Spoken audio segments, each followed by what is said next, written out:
Hi friends, welcome back to my channel. ముందుగా అయితే అందరికి నమస్కారం అండి. ఈరోజు తెలంగాణ ఇందిరమ్మ ఇళ్లకు సంబంధించి ఒక బిగ్ బ్రేకింగ్ న్యూస్ అయితే రావడం జరిగింది.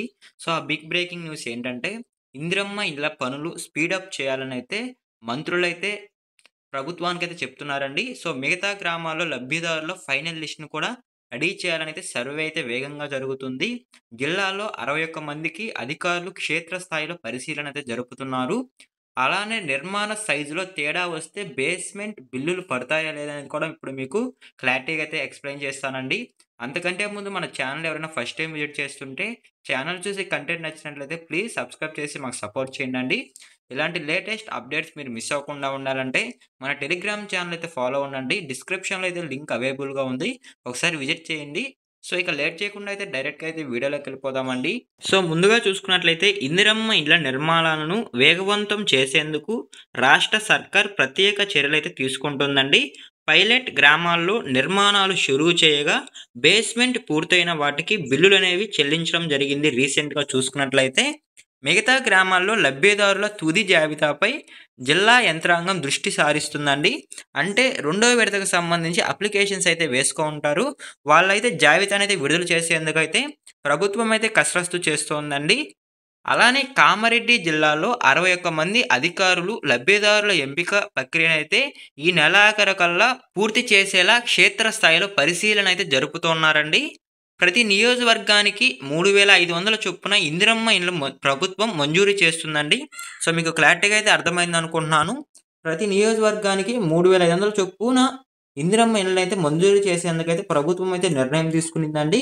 అలానే ఇందిరమ్మ ఇళ్ల కోసం జిల్లాలో 1,03,342 అప్లికేషన్లు రాగా పైలట్ ప్రాజెక్టుగా 22 గ్రామాలను ఎంపిక చేయడం జరిగిందండి.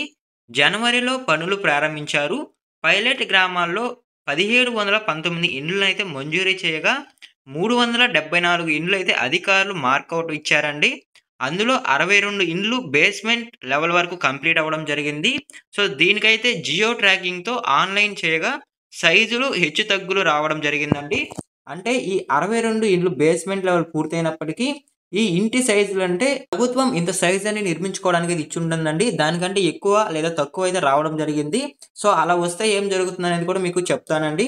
సో, అలా రాగా అయితే 10 ఇండ్లయితే రిజెక్ట్ అయ్యాయండి. ఈ 62 ఇండ్లు బేస్మెంట్ లెవెల్‌లో అయితే. అలానే ఆన్‌లైన్‌లో 52 ఇండ్లు ఎంట్రీ కాగా బేస్మెంట్ పూర్తయిన 60 మంది లబ్ధిదారులకు రూ. 1,00,000 చొప్పున పేమెంట్ అనేది ఆల్రెడీ అనేది వాళ్ళ బ్యాంక్ ఖాతాల్లో అనేది జమ కావడం జరిగిందండి. సో, మీకు క్లారిటీగా అయితే అర్థమైందనుకుంటున్నాను. అలానే మిగతా లబ్ధిదారుల ఇళ్ల నిర్మాణాలు చేపట్టేలా ఎంపీడీఓలు, పంచాయతీ సెక్రటరీలు ఫాలో అప్ చేయాలని కలెక్టర్ ఆశీష్ సంగనాన్ ఆదేశించారండి. హౌసింగ్ అధికారులు, ఇతర శాఖల అధికారులతో రివ్యూలు నిర్వహించి నిర్మాణాలు స్పీడప్ చేయాలనైతే ఆయనైతే తెలియజేయడం జరిగిందండి. సో, ఏవైతే ఇల్లు మంజూరు చేయబడి ఉంటాయో వాళ్ళైతే ఇంతవరకు ఇల్లనేది కట్టించుకోలేదండి. అంటే బేస్మెంట్ లెవెల్ వరకు కూడా పూర్తి చేయలేదు. సో, వాళ్ళకైతే బేస్మెంట్ లెవెల్ వరకు పూర్తి చేయాలనైతే ఈ పనులనేవి స్పీడప్ చేయాలనైతే కలెక్టర్ గారైతే ఆదేశించడం జరిగిందండి. సో, అలానే నెక్స్ట్ చూసుకున్నట్లయితే సర్వేలో స్పీడప్ అండి. హైలైట్ గ్రామాల్లోనే కాకుండా మిగతా గ్రామాల్లోనూ ఇందిరమ్మ ఇండ్ల లబ్ధిదారుల లిస్టు ఫైనల్ చేయడాన్ని సర్వే అనేది స్పీడప్ చేశారండి. స్థలం ఉందా లేదా, ప్రస్తుతం వారు ఎక్కడ నివాసం ఉంటున్నారు అన్న వివరాలను స్వీకరించి వారి అప్లికేషన్లు పంచాయతీ సెక్రటరీలు ఆన్‌లైన్‌లో పొందుపరిచారు.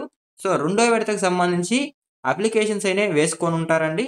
సో, వాళ్ళలో అయితే ఈ వెరిఫికేషన్ అనేది స్పీడప్ చేయాలనైతే చెప్పడం జరుగుతుందండి.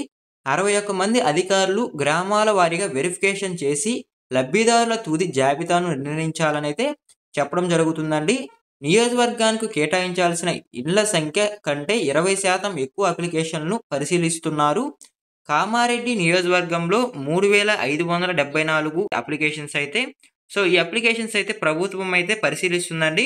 సో, త్వరలోనే ఈ సర్వేని స్పీడప్ చేసి అర్హుల జాబితాను విడుదల చేయాలనైతే ప్రభుత్వం అయితే ఆదేశాలైతే జారీ చేయడం జరుగుతుందండి. సో, ఈ అప్లికేషన్స్ ఈ రిజల్ట్ అనేది ఎప్పుడు వస్తుందని చూసుకున్నట్లయితే మే 2 కల్లా అయితే ఈ లబ్ధిదారుల లిస్ట్ ఫైనల్ చేసి ఈ లిస్ట్‌ని అనేది విడుదల చేయాలనైతే చెప్పడం జరుగుతుందండి ప్రభుత్వం అయితే. సో, మీకు క్లారిటీగా అయితే అర్థమైందనుకుంటున్నాను. అలానే మీకు వీడియో స్టార్టింగ్‌లో అయితే చెప్పడం జరిగిందండి. ఇళ్ళ నిర్మాణంలో సైజులు తేడా వస్తే గనక ఈ బేస్‌మెంట్ లెవెలు మనీ అనేది పడట్లేదండి. రూ. 1,00,000 అనేది. సో, దాన్ని ఎలా చెక్ చేసుకోవాలి? ఎంత సైజ్ ఉండాలనేది కూడా ఇప్పుడు మీకు చెప్తాను. ఒకసారి చూడండండి. ఇందిరమ్మ ఇంటిని 400-600 ఎస్ఎఫ్‌టి విస్తీర్ణంలోనే నిర్మించాలని ప్రభుత్వం అయితే చెప్పడం జరిగిందండి.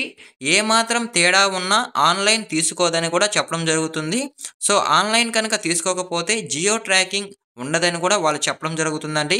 అలానే ఈ సైజులు తేడా కారణంగా అయితే బేస్‌మెంట్ లెవెల్ పూర్తయిన 10 ఇళ్ళకైతే ఈ పేమెంట్ అనేది ఆగిపోయిందని కూడా చెప్పడం జరుగుతుందండి.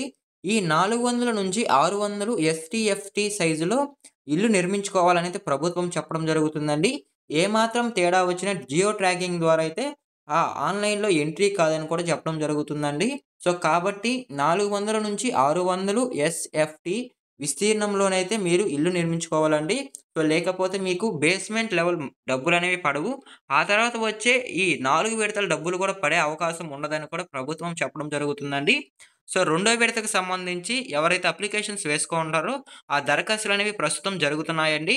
సో, ఈ దరఖాస్తులనేవి ఫైనల్ లిస్ట్ చేసి ఏప్రిల్ 2వ తేదీ కల్లా గ్రామ పంచాయతీలో అయితే ఈ లిస్ట్ అనేది విడుదల చేస్తున్నట్లయితే సమాచారం అయితే రావడం జరిగిందండి. సో, మీకు క్లారిటీగా అయితే అర్థమైందనుకుంటున్నాను. సో, కింద చూసుకున్నట్లయితే మీకు స్క్రీన్ పైన చూపిస్తున్నాను. ఇళ్ల నిర్మాణం త్వరగా చేపట్టేలా చర్యలైతే తీసుకుంటుందండి ప్రభుత్వం అయితే. ఇందిరమ్మ ఇళ్ల నిర్మాణం త్వరగా చేపట్టేలా చర్యలు తీసుకుంటున్నామనైతే మంత్రి గారైతే చెప్పడం జరిగిందండి. ఇప్పటికే బేస్‌మెంట్ లెవెల్ కంప్లీట్ అయ్యి ఆన్‌లైన్‌లో ఎంట్రీ అయిన లబ్ధిదారులకు ఆల్రెడీ రూ. 1,00,000 చొప్పునైతే బిల్లులనేవి వాళ్ళ అకౌంట్‌లో డైరెక్ట్‌గా పేమెంట్ అనేది చేయడం జరుగుతుందని కూడా చెప్పడం జరుగుతుందండి. మిగతా లబ్ధిదారులు కూడా త్వరగా ఈ బేస్‌మెంట్ లెవెల్ పూర్తి చేసుకొని సో, వాళ్ళ పేమెంట్ అనేది రిసీవ్ చేసుకోవాలని కూడా చెప్పడం జరుగుతుందండి. సో, మీకు క్లారిటీగా అయితే అర్థమైందనుకుంటున్నాను. సో, ఇందిరమ్మ ఇళ్ళకి సంబంధించి వచ్చిన లేటెస్ట్ అప్డేట్ అయితే ఇదేనండి. సో, ఇందిరమ్మ ఇళ్ళ నిర్మాణం స్పీడప్ చేయాలనైతే పత్రికా ప్రకటన ద్వారా వచ్చిన ఆర్టికల్‌నైతే మీకు ఎక్స్‌ప్లెయిన్ చేశాను.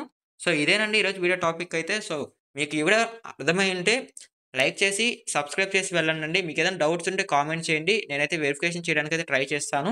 సో, మన టెలిగ్రామ్ ఛానెల్ అయితే ఫాలో అవ్వండి. డిస్క్రిప్షన్‌లో లింక్ అనేది అవైలబుల్‌గా ఉంది. ఒకసారి విజిట్ చేయండి.